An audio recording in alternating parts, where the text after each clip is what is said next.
Hai. Selamat datang kembali di channel Min Donghua. Di video kali ini kita akan melanjutkan cerita Donghua Battle Truck Devon. Gak lama-lama lagi, kita langsung aja ke ceritanya. Cekidot. Melihat Long Yi menerjang ke arahnya, Ling Yin merasakan luapan amarah. Amarah yang sangat dia butuhkan untuk melampiaskan amarahnya. Karena dia pernah menyaksikan serangan Long Yi sebelumnya di dalam batu kristal. Bocah ini jelas lemah, tapi berani menyerangnya dengan begitu berani. Saya terlalu hebat untuk ditundukkan siapapun. Melihat bocah arogan itu hendak menyerang Ling Yin, melepaskan lengan pelindungnya dan berteriak, "Pergi ke neraka!" Dia menyerang dengan kedua tinjunya. Ia menyimpulkan bahwa meskipun pertahanan Long Yi mengesankan, pertahanan itu tak mungkin mampu menahan pukulan kuatnya. Namun bibir Long Yi melengkung membentuk seringnya kemenangan. Dengan raungan, ia berubah wujud menjadi naga petir emas 9 mendalam sepanjang 100 kaki. Alih-alih berhadapan langsung dengan Ling Yin, naga petir emas 9 mendalam memanfaatkan gangguan sesaat Ling Yin dan mengibaskan ekornya, menjerat lengan Ling Yin. Kemudian tubuhnya melilit Ling Yin, hanya menyisakan kepalanya. Dia kemudian berteriak kepada kerumunan, "Serang kepalanya, tinggalkan saya sendiri, saya bisa bertahan." "Kerja bagus, Long Yi." Xiaoyan menggenggam penggaris abadi api surgawi dengan kedua tangan dan menari liar, membangkitkan riak energi. Sebuah penggaris ungu merah sepanjang 3 kaki muncul dari penggaris berat itu dan menebas kepala Ling Yin. Sambil menatap penggaris mengerikan yang mengguncang bumi ini, mata Ling Yin dipenuhi keputusasaan dan teror. Ia berjuang mati-matian. Gelombang energi yang bergejolak meletus. Sayangnya, jika sebelumnya tidak terluka parah, ia mungkin bisa melepaskan Long Yi. Tetapi sekarang, ia hanya bisa menyaksikan tanpa daya saat bayangan penggaris itu turun. Pada saat ini, tubuh naga Long Yi sedikit gemetar. Tetesan darah mengucur dari sudut mulutnya dan sisiknya berlumuran darah. Namun Long Yi mengunci Ling Yin lebih erat lagi. Dengan suara bak yang menggelegar, bayangan penguasa itu menghantam kepala Ling Yin. Seketika menciptakan retakan besar di tengkoraknya. Cahaya keabu-abuan menyambarnya. Seketika, sebilah pedang kecil berwarna ungu merah melesat dari dahi Xiaoyan dan menembus retakan itu. Mata Ling Yin yang ketakutan tiba-tiba menjadi tumpul, lalu kelopak matanya terkulai saat ia menyaksikan Xiaoyan menghapus kesadaran spiritualnya. Long Yi menghela nafas lega, berubah kembali ke wujud manusia dan menggendong Ling Yin, yang tubuhnya telah menyusut drastis. Tubuhnya yang terkelupas dari batu sekarang terbentuk dari energi yang terkondensasi ke sisi Xiaoyan. Setelah menyerahkannya kepada Xiaoyan, ia jatuh terduduk di udara, menyeka darah dari mulutnya dan terengah-engah. "Long Yi, Anda baik-baik saja?" King Mu'er adalah orang pertama yang bergegas, wajahnya dipenuhi kekhawatiran. Semua orang berkumpul, mata mereka dipenuhi kekhawatiran saat melihat Long Yi, yang tubuhnya berlumuran darah. Qiu-qiu terus-menerus berputar di sekitar Long Yi, seolah tak percaya bahwa ia berhasil melilit segel roh tanpa mengalami luka serius. Namun Long Yi tampak acuh tak acuh. "Tidak apa-apa, hanya luka ringan. Untungnya saya telah menempa tubuh benda langit saya di danau, dan untungnya segel roh saya tidak dalam kondisi prima setelah luka sebelumnya. Kalau tidak, pasti lukanya parah." Xiaoyan memegang segel roh di tangan kirinya dan menepuk bahu Long Yi dengan tangan kanannya. Dagunya yang ramping sedikit terangkat. "Hebat, Long Yi. Anda berhasil mengunci segel roh tahap awal 7 bintang sendirian untuk sesaat." Long Yi dengan senyum naif menunjuk segel roh yang dipegang Xiaoyan. "Cepat dan lahap untuk melihat tingkatannya. Saya yakin itu pasti tinggi. Itu benar-benar kuat." Xiaoyan melirik segel roh di tangannya. Matanya berkobar penuh gairah. Kemudian dia mengangguk. "Oke, saya juga tidak sabar untuk mengetahuinya. ayo kita kembali ke pantai dan lahap. Dengan batu kristal yang hancur dan segel roh yang direbut, intinya kemungkinan akan segera terbuka. Lebih aman di pantai. Saat Xiaoyan selesai berbicara, suara samar tiba-tiba terdengar dari dasar danau. Awalnya semua orang mengira itu ilusi, tetapi suara itu perlahan-lahan semakin keras, dan seluruh danau mulai bergolak. Dengan gelombang putih yang bergulung-gulung, langit mendung dan awan gelap menggantung, menyaksikan pemandangan ini. Semua orang tercengang, tak yakin apakah ini menandai dibukanya jalan menuju kediaman Kaisar Do Bintang 9 kuno. Atau apakah ada ujian atau bahaya lain yang tersembunyi di dalamnya. Semua orang menyaksikan dan kewaspadaan yang khusyuk. Kemudian pemandangan yang lebih menakjubkan pun terbentang, seolah diangkat oleh sepasang tangan raksasa tak terlihat. Air danau mulai naik perlahan. Ombak menghantam kaki semua orang. "Cepat, kembali ke danau!" teriak Xiaoyan. Semua orang segera melebarkan sayap dan terbang kembali ke tepi danau, menatap pemandangan yang luar biasa ini. Pada saat ini, danau itu terus naik hingga puluhan kaki. Yang luar biasa adalah, meskipun bergolak, tak setetes pun terciprat. Tak satu pun aliran air menyebar. Airnya naik serempak sempurna, seolah-olah air itu sendiri merupakan satu kesatuan yang tak terpisahkan. Jadi pemandangan itu sungguh luar biasa, sekaligus ajaib. Membuat semua orang ternganga. Setelah naik hampir 30 kaki, air akhirnya melayang di udara, seolah-olah langit ditutupi kanopi air. Rasa tertekan yang tak terlihat merasuki udara. Menatap ke bawah danau, sebuah ruang gelap muncul. Di kejauhan, sebuah bangunan seperti istana terlihat menggantung di kehampaan yang keruh. Apakah itu kediaman Kaisar Do di 9 kuno itu? Tatapan semua orang tertuju ke istana itu. Xiaoyan berseru, "Sangat tersembunyi. Jika bukan karena Qiu-Qiu, kita tidak akan bisa membukanya."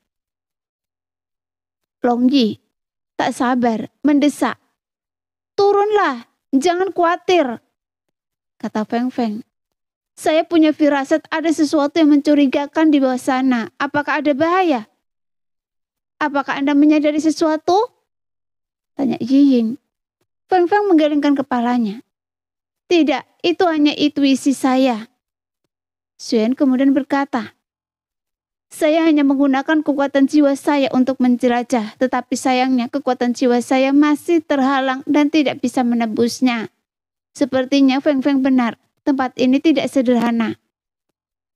Kemudian dia mengangguk ke arah Qiu-Qiu yang tenang dalam pelukan King Mu'er dan berkata kepada King Mu'er, "Mengapa Anda tidak bertanya pada Qiu-Qiu?" King Mu'er buru-buru bertanya pada Qiu-Qiu, "Qiu-Qiu, apakah ada bahaya di bawah sana?" Namun Qiu-Qiu tidak menjawab. "Qiu-Qiu!" Masih tidak ada jawaban. Semua orang kemudian menyadari bahwa Qiu sedang menatap kosong ke arah istana dengan linglung. Matanya sedikit merah dan berkaca-kaca. Sepertinya Qiu-Qiu memiliki hubungan yang luar biasa dengan tempat ini. King Mu'er membelai Qiu-Qiu dengan penuh kasih sayang. Dia menundukkan kepalanya dan berkata dengan lembut, "Ada apa, Qiu-Qiu? Bisakah Anda menceritakannya pada semua orang?" Qiu-Qiu akhirnya tersadar dan berbalik menatap semua orang. Tatapannya agak sayu, kehilangan kelincahan biasanya. Setelah beberapa gerutuan berat, ia kembali menatap istana di ruang gelap. Melihat kesedihan Qiu-Qiu, King Mu'er pun tak kuasa menahan diri. Ia menundukkan kepala dan membelai Qiu-Qiu dengan lembut, menyampaikan kata-katanya. Qiu-Qiu bilang tempat ini terbentuk secara alami dan berbahaya. Siapapun yang masuk akan diserang oleh kekuatan langit dan bumi. Hati-hati. Serangan kekuatan langit dan bumi? Ekspresi semua orang berubah. Coba saja dulu. Xuan berpikir sejenak, lalu mengepakkan tinjunya dan menghantamnya ke ruang gelap. Sebuah bayangan tinju terbungkus api langit ungu merah meraung ke dalam kegelapan di bawah. Begitu masuk, energi melonjak dalam kegelapan, memancarkan sinar keemasan pucat yang tak terhitung jumlahnya dari segala arah. Seketika energi itu menghancurkan bayangan tinju yang perkasa itu. Apa ini? Mengenai sinar keemasan pucat itu, perasaan aneh menggenang di hati semua orang. Meskipun sinar cahaya itu benar-benar berwarna keemasan pucat dan telah sepenuhnya melenyapkan bayangan tinju Xiaoyan, mereka masih terasa tidak nyata. Namun Feng Bo sudah berteriak kegirangan. Saya merasakan fluktuasi energi angin yang sangat kuat. Energi angin? Xiaoyan mendengus. Omong kosong, setiap sinar cahaya membawa hembusan angin, tentu saja ada energi angin.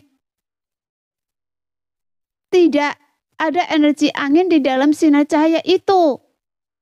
Seru Feng Bo bersemangat, bibirnya bergetar.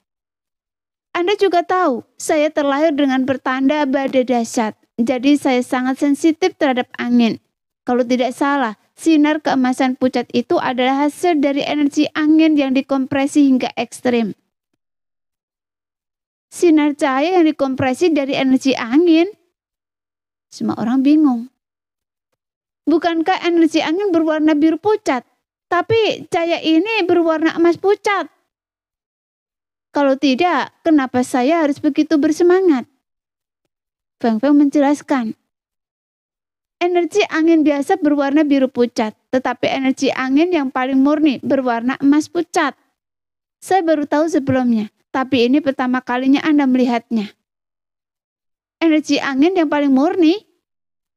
Semua orang mencerna kata-kata Feng Bo, lalu terkejut. Apa maksud Anda? Iya. Feng Feng menjadi lebih bersemangat. Energi angin ternyata bisa mengembun menjadi cahaya padat. Tempat ini kemungkinan besar adalah tanah angin ekstrim. Sebelum ada yang bisa menjawab, Feng Feng mendesah. Cepat-cepat, serang ruang di bawah dengan seluruh kekuatan Anda, karena saya ingin memastikan apakah ini memang tanah angin ekstrim. Kata-kata Xiaoyan benar-benar menjadi kenyataan. Jika tempat ini benar-benar tanah angin ekstrim, mengambil rumput kuning kekosongan misterius yang dikaitkan dengan angin akan membuat kekuatan Feng Feng melonjak secara kualitatif. Sambil menarik nafas dalam-dalam, Xiaoyan bertindak. Cahaya ungu merah cemerlang berbentuk penggaris menyambar, menerangi ruang gelap dan semangat juang yang tajam memancar dari cahaya berbentuk penggaris itu. Namun sebelum penggaris itu sempat bereaksi, dasar ruang gelap tiba-tiba menyala. Sinar keemasan pucat yang tak terhitung jumlahnya melonjak keluar, hampir menyatu menjadi bila-bila cahaya kemasan. Lalu saling tumpang tindih dengan rapat. Seolah-olah badai bilah cahaya telah muncul dari kedalaman ruang gelap.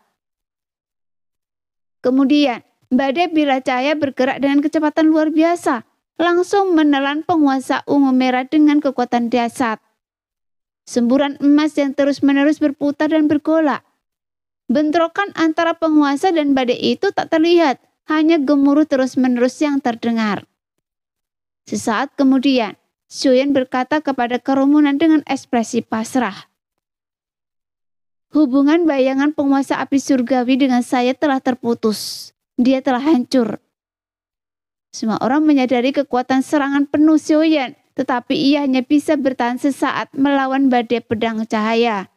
Jadi semua orang mengalihkan pandangan penuh tanya mereka kepada Feng Feng.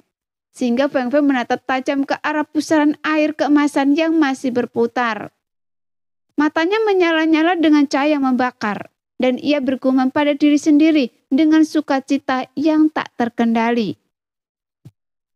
Ya, itu tanah angin ekstrim. Tentu saja itu benar-benar tanah angin ekstrim. Setelah mendapatkan konfirmasi dari Feng Feng, semua orang langsung bersorak kegembiraan. Mereka senang untuk Feng Feng karena telah menemukan kesempatan besar lagi. Dan bahkan lebih kagum lagi dengan keberuntungan Feng Feng yang luar biasa. Saya tidak percaya, saya benar-benar tidak percaya bahwa tebakan sebelumnya ternyata benar. Benar-benar ada tanah angin ekstrim di sini. Xiaoyan memegang bahu Feng Feng dengan wajah gembira. Feng Feng, tim ini sekarang di bawah komando Anda. Bagaimana Anda ingin semua orang bekerja sama dengan Anda untuk menyerap energi dari tanah angin ekstrim ini? Meskipun Xion pernah bertarung di tanah yin ekstrim dan Ziying juga pernah berlatih di tanah yin ekstrim, karakteristik tanah yin ekstrim dan tanah angin ekstrim sangat berbeda. Jadi pengalaman di tanah yin ekstrim tidak dapat digunakan untuk memverifikasi tanah angin ekstrim. Oleh karena itu, semuanya diputuskan oleh Feng Feng yang paling peka terhadap elemen angin.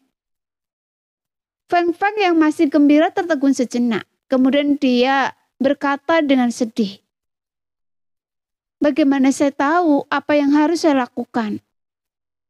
Setelah memikirkannya, ia berkata, "Dengan angin sekuat itu mustahil kita bisa turun ke sana. Bagaimana kalau saya mengarahkan kekuatan angin ke tubuh saya dari tepi? Jika saya bisa mengendalikan energi angin, saya akan mengambil rumput kuning kekacauan misterius. Jika energi angin menjadi tidak terkendali atau mengalami perubahan di luar kemampuan saya, Anda akan membantu saya. Apakah menurut Anda ini ide yang bagus?" Xion mengangguk. Sepertinya ini satu-satunya cara. Melihat segel roh di tangan Xiaoyan, Feng Feng menambahkan, "Tuan Muda Xiu, lebih baik saya menunggu sampai Anda melap segel roh itu dulu. Setelah melapnya, kekuatan Anda pasti akan meningkat. Setidaknya ke level bintang 6 menengah. Itu juga akan membantu Long Yi dan Xiao Zhan pulih. Dan saya akan merasa lebih aman dengan begitu." "Kerja bagus. Feng Feng, Anda semakin banyak bicara." Xiaoyan tertawa. "Saya hanya bisa melahapnya dulu. Saya tidak bisa membawanya dalam pertempuran. Lagi pula, saya masih harus masuk ke rumah itu nanti. Jadi sedikit peningkatan kekuatan akan sangat bagus." Semua orang tertawa. Xion segera duduk bersila dan melahap segel roh di tangannya. Waktu berlalu dengan cepat dan Xiaoyan tetap setenang batu, tanpa pergerakan apapun. Pada malam ke-7, aura kuat seorang kultivator bintang 6 menengah tiba-tiba terpancar dari Xiaoyan, dan matanya perlahan terbuka. Merasakan gelombang doki di dalam dirinya, Xiaoyan mengepakkan tinjunya erat-erat. Kerumunan yang sudah tak mampu menahan rasa ingin tahu, berkumpul dan bertanya, "Berapa peringkat segel roh itu?" Xiaoyan sengaja melirik mereka, menggelengkan kepala sambil mendesah atau mungkin menyesal. Melihat ekspresi mereka yang tiba-tiba menggelap, ia berasumsi peringkat segel roh itu tidak terlalu tinggi. Lalu ia menyeringai lebar dan berkata, "Saya berhasil kali ini. Saya pelindung zirah suci peringkat 9. "Sialan, ke-9? Sungguh hebat. Saya tahu pasti peringkatnya tinggi. Dasar pembohong kecil, Anda hanya tahu cara menggoda." Tangan King Mu'er menarik lengan Xiaoyan dengan kuat. Xiaoyan sangat gembira dan berkata kepada Feng Feng, "Feng Feng, Anda bisa mulai sekarang." Lalu ia memperingatkan, "Ingat, utamakan keselamatan." "Iya." Feng Feng mengangguk, duduk bersila di tepi danau dan mengaktifkan doki yang bersumber dari angin di dalam dirinya. Kemudian dengan jentikan pikirannya, ia dengan hati-hati melepaskan seutas doki ke dalam ruang gelap. Kemudian sinar keemasan pucat sesekali melewati untaian doki milik Feng Feng, tetapi tidak menunjukkan tanda-tanda kekerasan. "Hebat, tanah angin ekstrim benar-benar tidak menolak energi angin saya." Feng Feng menyeringai, sarafnya yang tegang mengendur. Ia segera menggunakan kesadarannya untuk mengendalikan doki yang telah dibaginya. Melilitkan untaian cahaya kemasan pucat di sekelilingnya dan dengan hati-hati menariknya ke arahnya. Melarikan diri dari kegelapan, cahaya kemasan pucat itu seolah merasakan sesuatu dan melepaskan diri dari doki milik Feng Feng. Berbalik dan meleset kembali ke dalam kegelapan. Seberkas energi angin terkonsentrasi. Anda pikir Anda bisa lolos dari genggaman saya? Feng Bo mendengus dingin. Ia segera menyalurkan beberapa untaian doki lagi untuk menyelimuti untaian itu, membentuk bola doki di depannya dan mulai memurnikannya. Perlahan-lahan, perlawanan untaian keemasan pucat itu melemah. Feng Bo membuka mulut dan menelan ludah, menyerap untaian energi angin itu ke dalam tubuhnya. Meskipun hanya sehelai, rasanya semanis tetesan hujan yang paling manis. Dan Feng Feng tak kuasa menahan erangan.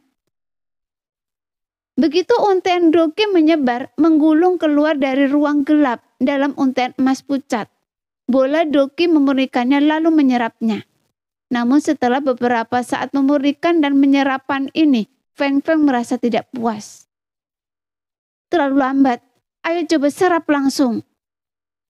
Ia meningkatkan kekuatan Dokinya yang tersebar, menggulung untaian emas pucat dan menyerapnya langsung ke dalam tubuhnya.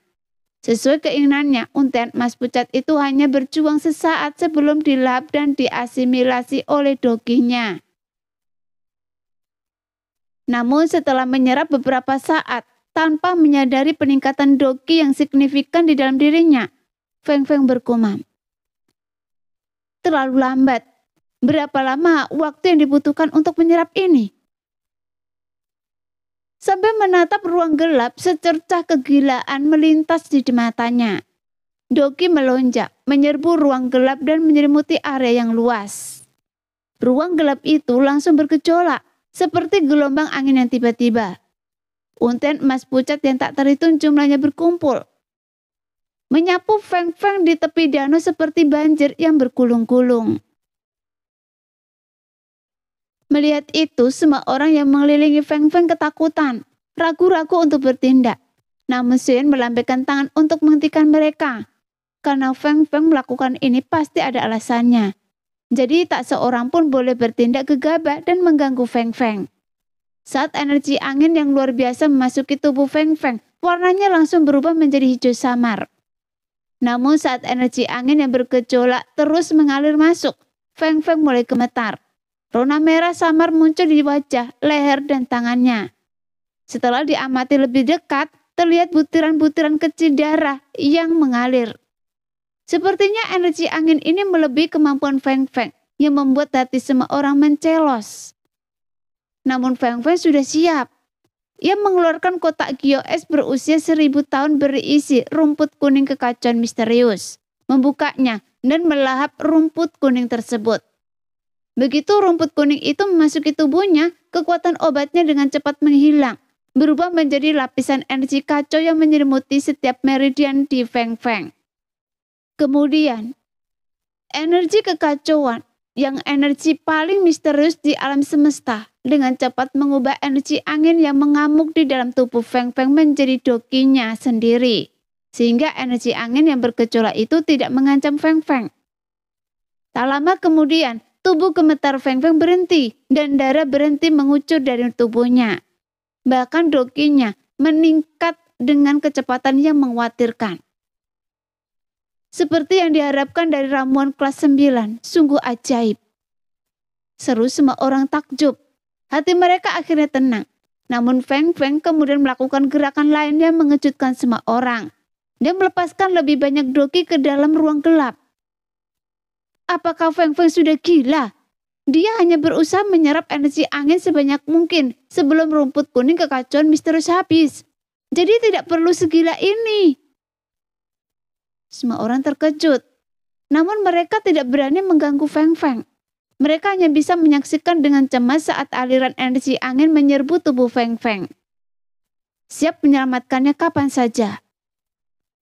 Tak lama kemudian, lebih banyak butiran darah halus merembes dari wajah, leher, dan tangan Feng Feng. Sehingga pakaian kuning pucatnya berlumuran darah, membuatnya tampak seperti manusia berdarah. Namun Feng Feng tetap teguh seperti batu, tidak menunjukkan tanda-tanda runtuh. Yang membuat Xiuzhan, Nan Erming, Zijing yang pernah berlatih dengan Feng Feng sebelumnya tidak memiliki perasaan khusus tentang hal ini. Namun Xiuyan, Kimuer, dan Longyi yang belum pernah melihat Feng Feng berlatih, semuanya memiliki kekaguman yang sama. Mereka tidak menyangka Feng Feng yang biasanya pendiam dan lembut menjadi pejuang yang begitu tangguh dalam hal kultivasi. Pada saat ini, 3 hari berlalu dalam sekejap dan aura bintang 5 puncak Feng Feng akhirnya mulai bangkit dan menerobos. War! Awan gelap turun dan gemuruh guntur yang menggelegar menggema di langit. Kesengsaraan kekaisaran bintang 6? Semua orang senang sekaligus khawatir. Mereka senang Feng Feng akhirnya berhasil menembus bintang 6. Tetapi mereka khawatir Feng Feng masih bertarung dan menyerap aliran energi angin yang tak berujung. Jadi mereka tidak tahu apakah dia bisa mengalihkan perhatiannya dari melawan kesengsaraan Guntur sekarang. Tapi tidak ada gunanya khawatir. Kesengsaraan kekaisaran tak terbendung dan tak terbagi. 4 iblis, petir langit, bumi, dan kuning turun dari awan. Dan Feng Feng mundur. Alih-alih melemahkan tarikannya pada energi angin, ia mengangkat telapak tangannya dan melepaskan 2 semburan doki yang dahsyat ke ruang gelap. Menarik semburan energi angin yang lebih besar lagi. Ini! Semua orang tercengang oleh perilaku Feng Feng yang tak biasa. Hanya Xiaoyan yang tampaknya telah memahami sesuatu, matanya berkilat kagum. Saat semburan mendekat, Feng Feng terhuyung. Berputar cepat menarik semburan itu menjadi tornado raksasa. Terjebak di pusat tornado, Feng Feng mengerang dan membawa tornado melampaui kapasitasnya. Berguling ke depan menelan 4 iblis petir langit, bumi dan kuning mendalam. Yang menyebabkan 4 ledakan bergema, memusnahkan keempat iblis petir dalam tornado yang mengerikan itu. Namun Feng Feng yang terperangkap di pusat tornado juga menderita.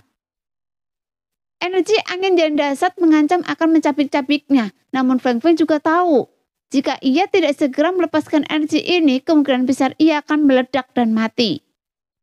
Sambil menatap awan yang semakin gelap, tempat Guntur bergemuruh, Feng Feng merucutkan bibirnya dan sambil memutar tornado, melontarkan dirinya ke atas, menembus danau yang menggantung dan terjun ke lapisan awan tebal. Kali ini bahkan Xiaoyan, Nan Erming dan Zijing pun tercengang. Dan Xiaoyan berseru, "Saya sudah lama mengenal Feng Feng dan baru pertama kali ini saya melihatnya segila ini." Namun Xiaoyan memahami niat Feng Feng, jadi dia memujinya. Meminjam energi tanah angin ekstrim untuk melawan kesengsaraan kaisar sungguh berani. Energi tanah angin ekstrim adalah kekuatan alam, jelas bukan curang. Yang terpenting, energi angin ini sangat murni dan dapat diserap langsung tanpa perlu diredam.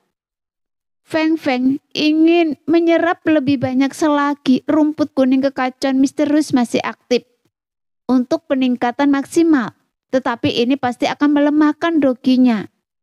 Menghadapi kesengsaraan Guntur akan membantu meredam dan mengkonsolidasi dokinya. Saya yakin, meskipun Feng Feng tampak berada dalam situasi genting, dia pasti merasa sangat gembira. Semua orang akhirnya memahami kegilaan Feng Feng dan mendapatkan pemahaman baru tentangnya. Saat mereka berbicara, tekanan mengerikan merasuki awan, ribuan petir kesengsaraan kaisar turun.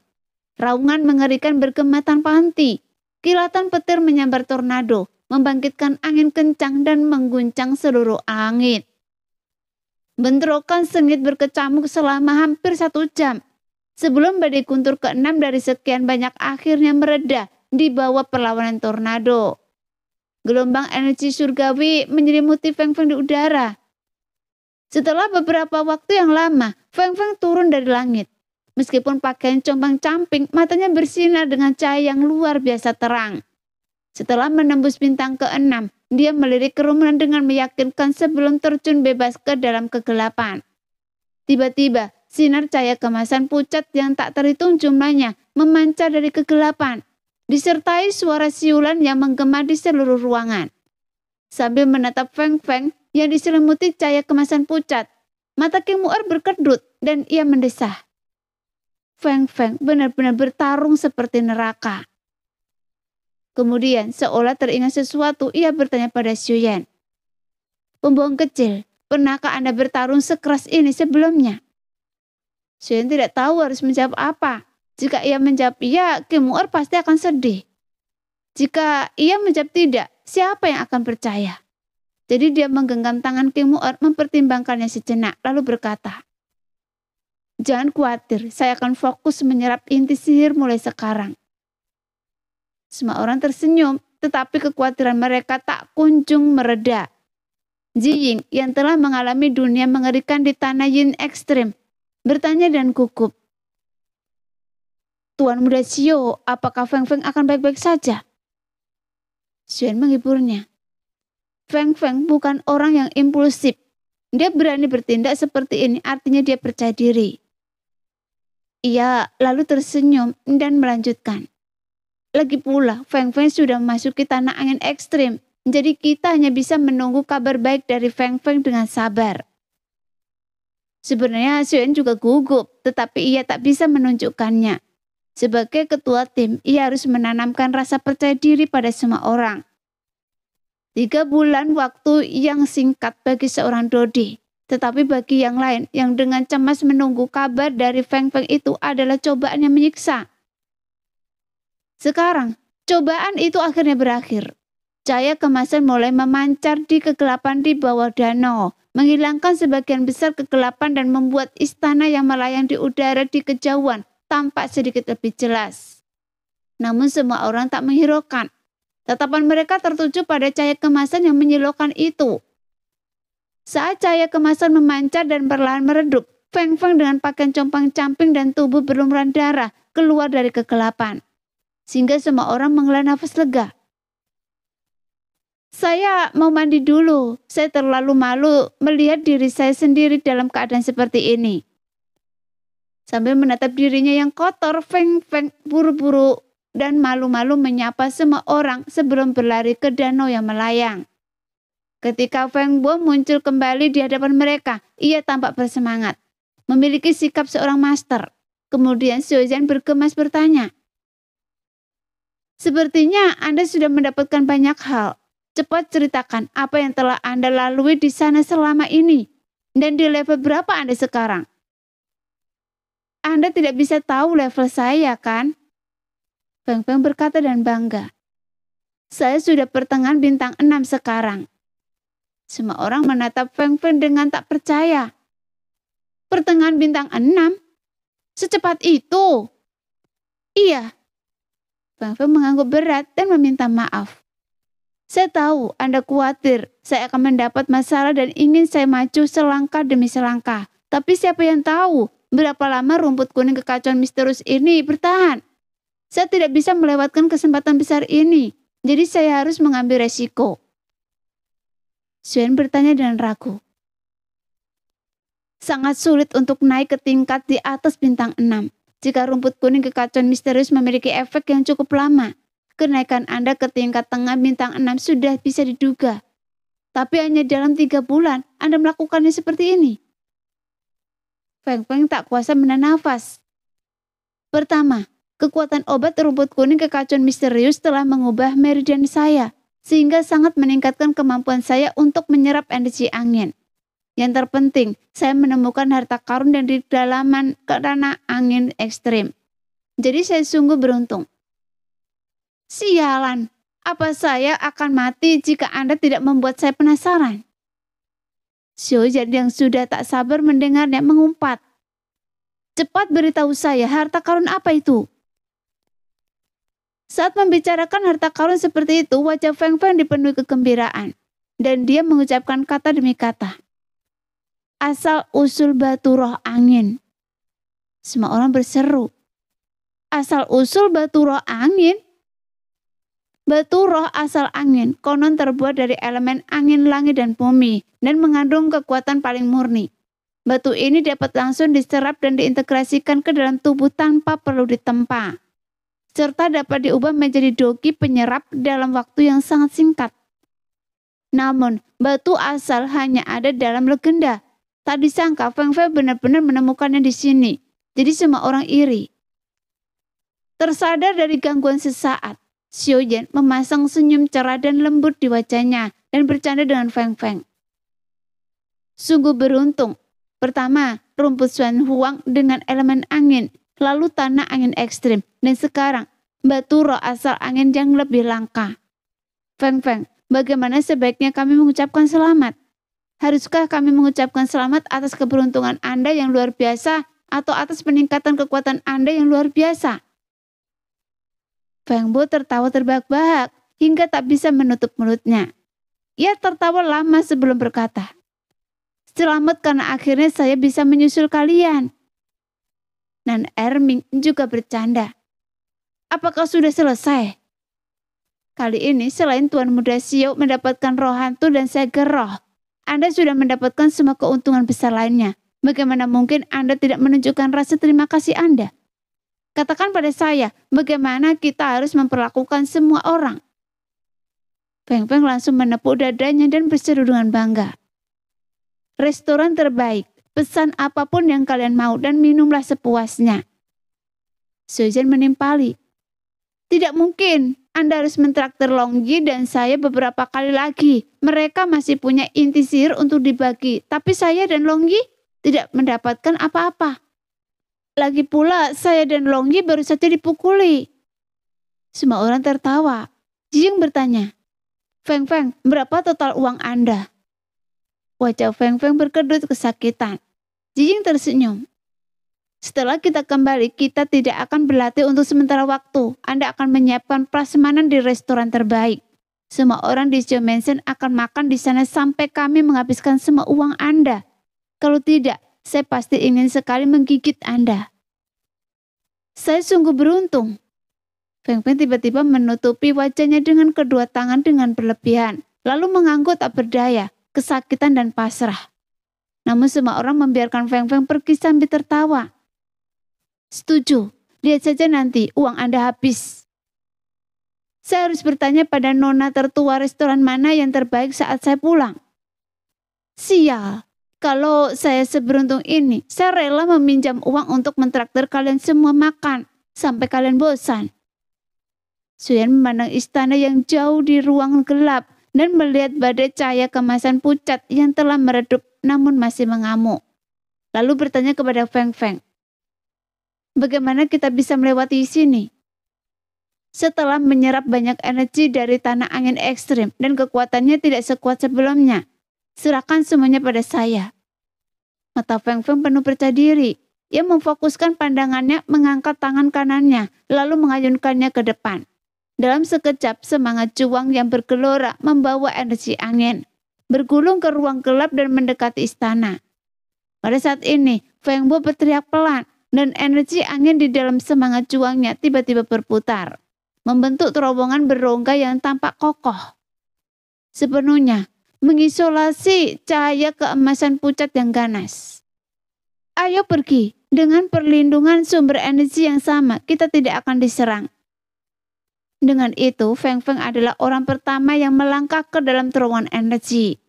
Segera semua orang mengikutinya dari dekat, menatap keluar melalui saluran energi, dan mendapati pemandangan yang sungguh menakjubkan. Ketika mereka sampai di gerbang istana, kediaman Dodi bintang 9 kuno akhirnya terlihat jelas. Kediaman itu tidak semegah atau semegah yang mereka bayangkan. Sepenuhnya dibangun dari batu abu-abu. Gerbang istana itu tampak sangat polos, tanpa dekorasi yang mencolok, membangkitkan kesan sederhana dan lugas. Apakah ini kediaman Dodi bintang 9? Tanya Xiaozhen tak percaya. Semakin biasa, semakin luar biasa. Xuan mengamati dalam diam sejenak, memujinya. Pernahkah Anda memperhatikan bahwa melihat istana ini, pikiran saya sedikit demi sedikit menjadi tenang.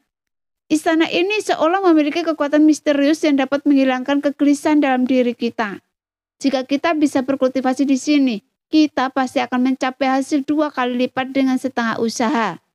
Sayangnya, kita akhirnya harus pergi. Setelah itu, Xuan melambaikan lengan bajunya dan sebuah kekuatan lembut turun ke gerbang, bagaikan seorang wanita yang tak berdaya di hadapan kekasihnya. Kemudian gerbang itu perlahan terbuka. Saat pintu terbuka, sebuah jalan setapak batu abu-abu muncul di hadapan mereka. Ujungnya tersembunyi dalam kegelapan pekat. Apa tidak ada bahaya di dalam? Gumam Xiaozhen. Ini kediaman Kaisar Du bintang 9 kuno. Bagaimana mungkin kita masuk begitu saja? Bahkan jebakan yang dipasang sembarangan pun bisa menjadi bahaya besar bagi kita semua. Xuan terdiam sejenak, lalu berbalik menatap Qiu Qiu dalam pelukan King Mu'er. Namun Qiu Qiu sedang menatap istana dengan seksama. Melihat tatapan Xuan yang penuh tanya, ia merenung dengan perasaan campur aduk sebelum akhirnya mengumamkan beberapa patah kata. King Mu'er menjelaskan, Qiu bilang hanya ada satu bahaya di dalam istana. Itu adalah ujian terakhir yang ditinggalkan oleh Dodi Bintang 9 kuno. Segala sesuatu yang lain aman. Semua orang melangkah pelan ke jalan setapak batu abu-abu itu. Lampu-lampu perunggu kuno berkelap-kelip di kedua sisi. Sesekali muncul ruangan-ruangan di kedua sisi di dinding batu. Ruangan-ruangan itu kosong atau hanya berisi barang-barang sehari-hari. Kenapa tidak ada harta karun? Sujan bergumam tak puas. Saat itu Zijing menunjuk ke sebuah ruangan di depannya. Di sebelah kiri dengan terkejut. Lihat! Pintu abu itu tertutup rapat, cahaya hijau berkilauan berputar di atasnya, memperlihatkan tulisan ruang alkimia. Ruang alkimia? Mata Xion langsung berbinar. Mungkinkah itu ramuan tingkat 9 yang legendaris? Bahkan ramuan tingkat 8 pun tak masalah. Dengan penuh harapan, Xion mendorong pintu batu ruang alkimia itu hingga terbuka. Melihat ke dalam, ia terkejut. Hanya ada beberapa kuali obat yang dengan tutupnya terbuka. Tetapi sulit untuk mengetahui apa isinya. Sujan mengikuti Xion berseru dengan penuh semangat. Periksa kuali-kuali itu, mungkin masih ada ramuan di dalamnya. Tidak perlu melihatnya, kata Xion menunjuk tutup kuali yang berserakan di tanah dan menggelengkan kepalanya. Setelah bertahun-tahun terpapar unsur-unsur, bahkan jika ada ramuan, efektivitasnya akan memudar. Xion menghela nafas dan hendak pergi, tapi kemudian getaran samar yang familiar terpancar dari sebuah kuali obat. Hati Xion tergerak dan ia segera berjalan ke kuali bergaya kuno itu dan mengintip ke dalamnya. Kemudian kilatan kejutan tiba-tiba memenuhi matanya. Di dalam kuali, api kecil bersinar redup, seolah-olah akan padam kapan saja. Namun api itu menyala dengan kuat. Nah, demikianlah video hari ini. Terima kasih sudah selalu menonton video Min Earth sampai selesai. Sampai jumpa lagi di video selanjutnya. Bye-bye.